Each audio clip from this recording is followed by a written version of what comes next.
नमस्कार। आज कुछ नया, आज कुछ अलग, आज कुछ मेरी सुनो, आज कुछ अपनी कहो। आज से लॉकडाउन 3.0 शुरू हुआ है और कल हमारे सभी मुख्यमंत्रियों ने और प्रधानमंत्री ने कहा कि अब हमें कोरोना से डरने की ज़रूरत नहीं है, हमें इसके साथ जीना सीख लेना चाहिए। तो हम सीख रहे हैं जीना और हम सीख ही लेते हैं जीना, क्योंकि जीवन जीने का नाम, तो जीना तो हम सीख ही लेते हैं और हम सीख जाएंगे। हम सीख गए हैं इन 2 लॉकडाउन्स के दौरान कि घर की 4 दीवारी में रहना कैसे है। हम सीख गए हैं घर के सभी काम करना, हम सीख गए बच्चों को कहानियाँ सुनाना, हम सीख गए माता पिता के साथ समय बिताना, हम सीख गए हैं किचन में पत्नी का हाथ बटाना, हम सीख गए हैं दोस्तों से दूर रहना। बहुत कुछ सीख गए हैं। शुरू में हम सब ने सुरक्षा कर्मियों को, पुलिस कर्मियों को, नर्सेज, डॉक्टर्स, सबको बड़ा परेशान किया, सोसाइटी में रहने नहीं दिया, उनको आने नहीं दिया, लेकिन हम सीख गए और फिर हमने ही उन्हीं सुरक्षा कर्मियों, पुलिस कर्मियों, सफाई कर्मियों, डॉक्टर्स और नर्सेज का ढोल बजा के स्वागत किया, फूल बरसाए। हम सीख गए क्योंकि हम सीख जाते हैं। शुरू में जब कोई मरीज़ आया तो हम डर गए, हम घबरा गए, हमने उसकी कोई मदद नहीं की। वो बड़ा परेशान हुआ रोज़मर्रा की चीज़ों के लिए, दूध के लिए, फल के लिए, सब्जियों के लिए, लेकिन फिर हम सीख गए। अब जब मरीज़ ठीक होकर घर आता है तो हम सब सोसाइटी में दिए जलाते हैं, तालियां बजाते हैं, क्योंकि हम सीख गए फिज़िकल डिस्टेंसिंग करना। हाँ, मैं इसको फिज़िकल डिस्टेंसिंग बोलती हूँ, सोशल डिस्टेंसिंग नहीं, क्योंकि हम बहुत दूर निकल आए हैं सोशल डिस्टेंसिंग ख़त्म करते करते। अब वापस नहीं, किसी भी कारण से वापस नहीं, कोई कोरोना हमें वापस नहीं ले जा सकता।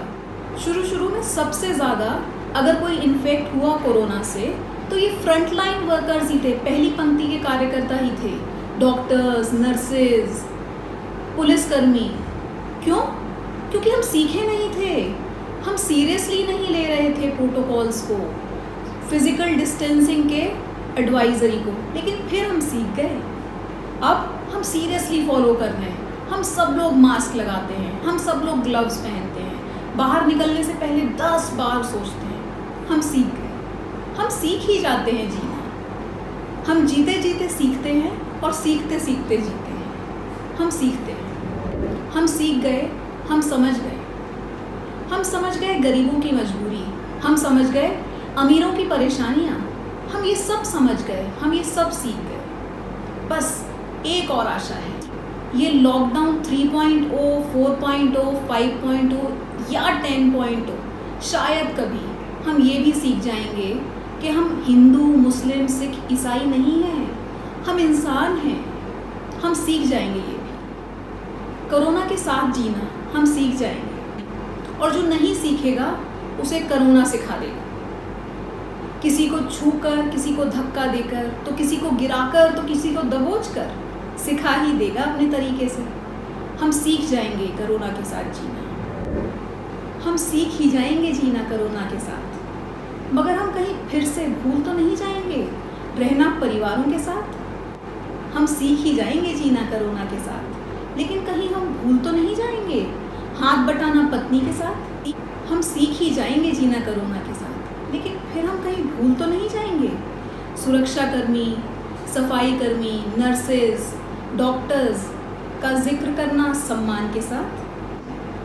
हम सीख ही जाएंगे जीना कोरोना के साथ, लेकिन फिर हम कहीं भूल तो नहीं जाएंगे संसाधनों का उपयोग एहतियात के साथ।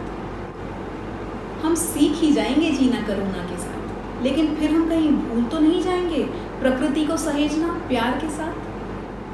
हम सीख ही जाएंगे जीना कोरोना के साथ, हम सीख ही जाते हैं जीना, क्योंकि जीवन जीने का नाम। लेकिन हम ये भूल जाते हैं कि जीवन सिर्फ जीने का नाम नहीं है, जीवन जीना है सह अस्तित्व के साथ, को एग्जिस्टेंस के साथ। को एग्जिस्टेंस यानी आप, आपका परिवार, आपका समाज, आपका शहर, आपका देश, दुनिया, पेड़ पौधे, पशु पक्षी और पूरा पर्यावरण, ये है सह अस्तित्व। फिर हमें कोई करुणा नहीं चाहिए दोबारा ये समझने के लिए कि ये सह अस्तित्व की बात है, ये अकेले जीने की बात नहीं, ये को एग्जिस्टेंस की बात है, जहाँ पेड़ पौधे, पशु पक्षी, हिंदू मुस्लिम सिख ईसाई, गरीब अमीर सब साथ रहेंगे और साथ चलेंगे। इसी आशा के साथ कि अब हम सीख तो जाएंगे जीना करुणा के साथ, लेकिन नहीं भूलेंगे सह अस्तित्व की बात। फिर मिलेंगे, तब तक के लिए घर में रहिए, सुरक्षित रहिए, स्वस्थ रहिए, मस्त रहिए।